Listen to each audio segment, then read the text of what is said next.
Yeah, it's me, Matt. I'm here in Vegas. Want to do probably a two-part review of one of the books that really influenced me a lot in the beginning, back in the 80s. And I got a copy of it right here. I'll show you what it looks like in case you're too young to know it. But, you know, right there, Harness Racing Gold. And let me see. Let me get my distance glasses here. Do that again. Harness Racing Gold. And on the back, you got the author, whose name I don't even know exactly how to pronounce his name.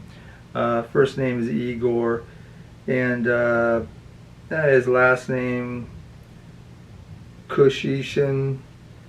But he was a professor out of one of the Ontario universities. Psychology. He taught psychology for many years, and he was interested in gambling. This was the only book he ever wrote on harness racing. To my amazement, it was just a few years ago I found out that he wrote 3 blackjack books under the name Lance Humble. Go figure. He used his real name for the harness racing book. I think he really loved harness racing. Blackjack, I don't know, he thought he could win money. One of the books that he wrote under the name Lance Humble, I actually had, I might still have it, the world's greatest blackjack book, big green cover. I had a bunch of blackjack books at one time. I thought I was going to be a card counter, make a lot of money. Didn't work out. But yeah, that was one of the books. I was never really impressed by that book. The other 2 I never read. But this book, Harness Racing Gold, one of the best of all time. And he, along with Al Stanley, kind of the beginning, I think, of all harness handicapping. They're like the grandfathers, if you will. Only Al Stanley went on to write several books in a newsletter which is chock full of good information. So, you know, I think that Al Stanley was a handicapper. That's what he did, harness handicapping. And Dr. K here, he was a psychology professor, and that's what he taught. But he loved harness racing. And anyway, I'm going to go over this book in 2 parts, because for the one thing, he's got a point system which is to be used basically like any point system, where you just you plus 2 points, minus 1 point, you add it all up. Not a fan of point system, neither was Al Stanley. But he does mention, not Al Stanley by name, but when he talks about workouts, the warm-ups rather, before the races, like 2 races before, they'll be out there warming up, and you can clock them. Al Stanley, in his first book, Stanley's Law, was real big on warm-ups, clocking the warm-ups, getting your binoculars out. And Dr. K here, it's kind of funny because he actually goes out of his way to talk all about the warm-ups and how you should look at them and yada yada yada. And then he ends by saying, and after all this research I did and my experience at the track, I have learned absolutely nothing about how this will lead to making me any money. And I had to laugh because I did that. I used to go out to the track with my binoculars. You know, I had my stopwatch, I was clocking them, and I never made any money off that stuff. But yeah, I'm going to go over the point system, and he has a bunch of long shot systems. Some of them aren't really long shot systems, but they're angles that he uses, and I'll go over that in my next video, including the point system. I recently used the point system a little bit in the wintertime just to see what it was like, how well it did, and you know, it's still all right. You know, it puts you on a lot of favorites. But what I wanted to go through here in this video is what races he doesn't want you to play, and what races, the eliminations before, when you get the race that's playable, you start eliminating horses. Everybody's got their eliminations, but I think this is interesting. Now, my eyes are such that I need reading glasses and a magnifying glass, which is very sad. But I want to talk about the races that he doesn't play, because some of them don't even exist anymore. At least I haven't seen some of these. But anyway, he says not to play maiden races, races for non-winners of 2, 3, 4 races lifetime, races for non-winners of 1,000 or less in their last 6 starts. Now, non-winners, I don't like betting non-winners of 1, 2, 3, probably for pacers, and then for trotters, just non-winners up to 6, 7, whatever it is. Trotters take more time, and they'll break more easily. So, and then the non-winners of 1,000 in their last 6. With inflation, this book is 1978, and although it had a big influence on me, it had been out for several years. I don't think I started betting on harness until '84. So this book had already established itself, but still, 1978, I'm still in high school, and yeah, that was a lot of inflation ago. I don't even know what that means now, what that rule would mean. Don't bet non-winner, what the dollar value would be. And he's got 11 of these, so let me go over races for 2-year-olds. I agree. I do not bet 2-year-olds.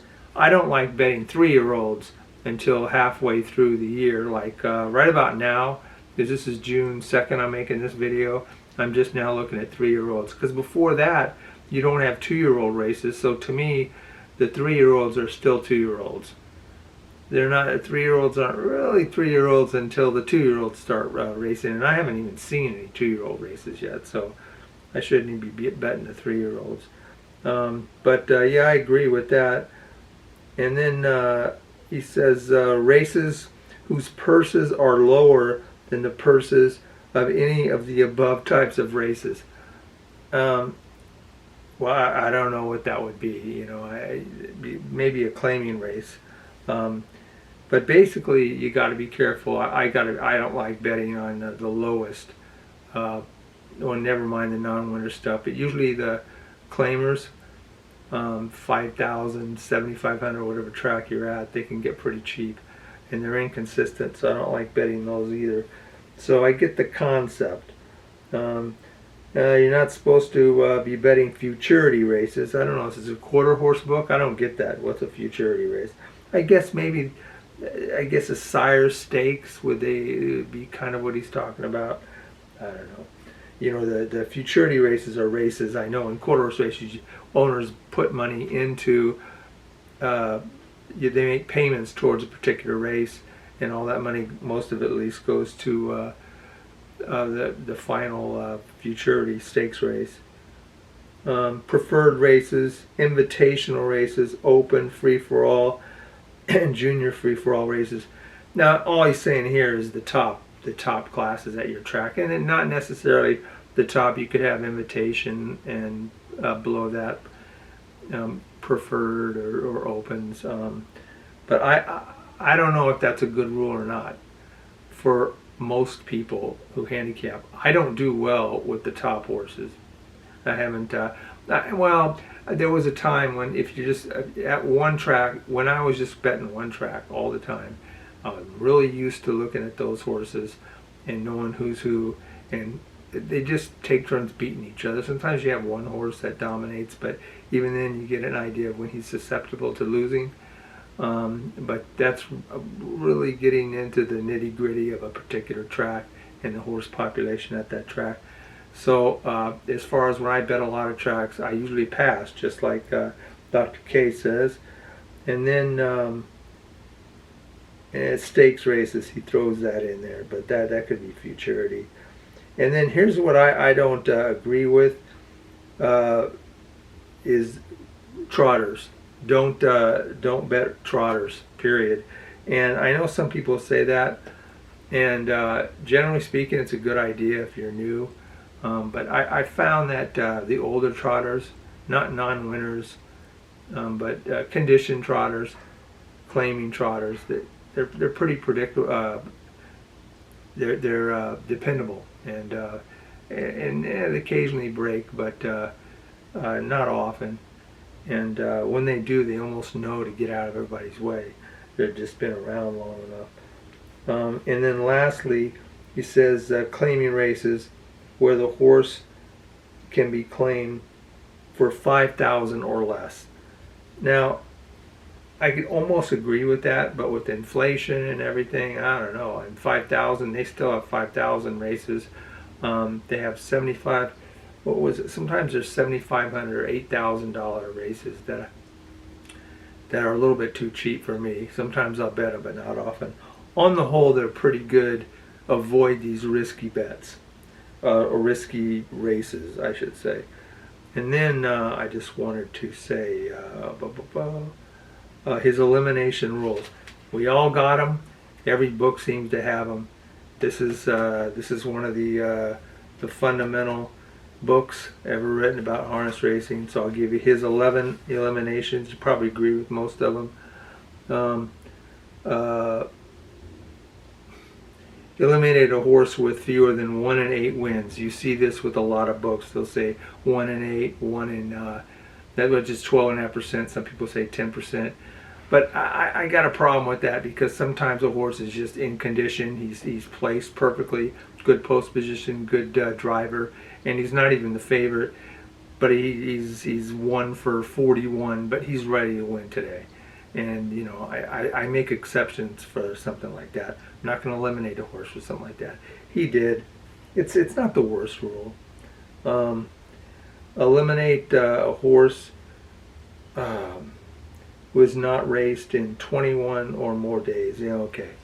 So that's not a bad rule. Usually a horse can skip a week, so that's 14 days. 21 days, that's 3 weeks. There might be something wrong with the horse. And then eliminate horses whose last race was a qualifying race. Again, generally speaking, not the worst rule in the world, but sometimes horses coming off layoffs, they got a qualifying race, and generally the rule of thumb is you subtract 2 seconds, and if that horse is a few fifths of a second faster than the rest of the field, that could be a good bet. So I don't automatically eliminate horses. Still, on the whole, a good rule for the beginner. Just throw out those qualifying races. And then number 4, eliminate a horse who broke stride in his last race. I generally don't have any exceptions to this. I don't like betting on a horse who has broken stride in his last race, only because so often the driver is taking it easy. He's not pushing the horse until the finish, or he's not going to go to the lead. He stays in the rail. And you know, there are exceptions to that, but I don't like getting into the exceptions. I don't like breakers. Eliminate a horse who failed to finish first or second in any of its last 6 races. Well, that's a lot of races, but still first or second, you know, you could. I look at in the money's fine, but I like links behind. It's a little more important to me. So again, that's an okay elimination rule. I'd probably, that'd be the first rule I'd start looking at breaking. Eliminate a horse who finished 6th or worse in both of its last 2 starts. Yeah, and they look terrible. 6th place, 7th place, and then the horse wins a race because he was going down in class. You got to be careful with that. I've seen that before. I think that's the same elimination rule Al Stanley had. But some people say unless the horse is driving class. Stanley may have said that too, but that's not specified here. And then 7, eliminate a horse with a poor driver and poor post position. Yeah, and he gets real specific about what a poor post position is, depending upon the track. But you can just look, you know your track. Usually post 6, 7, 8, or 7, 8 at a half-mile track. 7 and 8, 9, or just 7 and 8 at a 5/8, and 8, 9, 10 usually at a mile track. Sometimes you just 9 and 10. So if there is a 10, which track doesn't have a 10? Yeah, I think Hoosier is 10 is a second tier, but still 8 and 9, forget about it. They're in a poor driver and a poor, I don't like poor drivers from good post position. I don't know what he's talking about by poor. But if somebody's a 7%, he's got a good post, okay. But, a 3%er, maybe I'm not going to bet that horse. Eliminated a horse with, you see, well, now it's a poor post position and in a poor in less than 1 and 8 win record, unless he won its last race. That's almost a repeat of 2 of the other ones. Eliminate a horse who ran 2 or more seconds slower in both of its last 2 races. Well, that's 2 seconds, so yeah, if you're using TrackMaster speed ratings, it's about 10, that's not much of an elimination. If you could kind of just, everybody could figure that one out. And then eliminate a horse who did not win, magnifying glass, who did not gain any positions anywhere in its last race and finished out of the money. Okay, so he went 5th all the way around or last, didn't gain anything. Or the horse didn't do any work. That's one way of saying it. But sometimes a horse, okay, that's you're not going to get too many horses to eliminate on that.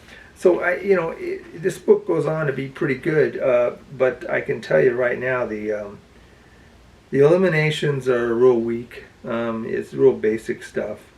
I've got more. I don't really have eliminations. I have horses things I really don't like, and I'll mark it in a red color, and then there'll be, if I come up with 2 or 3 other negative factors, then yeah, I'm not betting on the horse. That's for sure. Call it an elimination or not.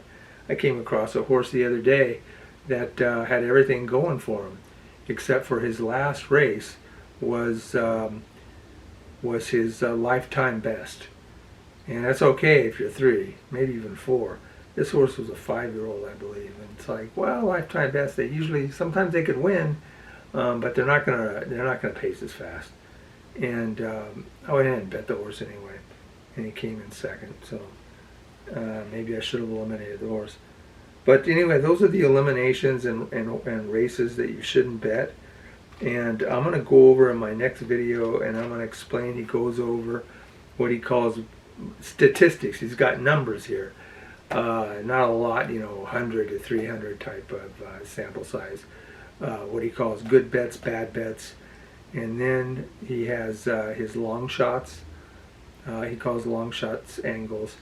And then there's the point system, which, yeah, like I said, I think over time I've done that, and you land on favorites, very time consuming, even with the spreadsheet, and I don't know, maybe you can get it faster than me, but you end up with favorites, low priced horses, and with a 6% ROI. This is better than losing. But it may be different at different tracks. I can only avoid that at certain tracks. Anyway, I'm going to talk about that in my next video, and that'll be Dr. K Part 2. I actually put his name in the title, so you know that. Anyway, that's it's getting kind of dark here. I'm out of here.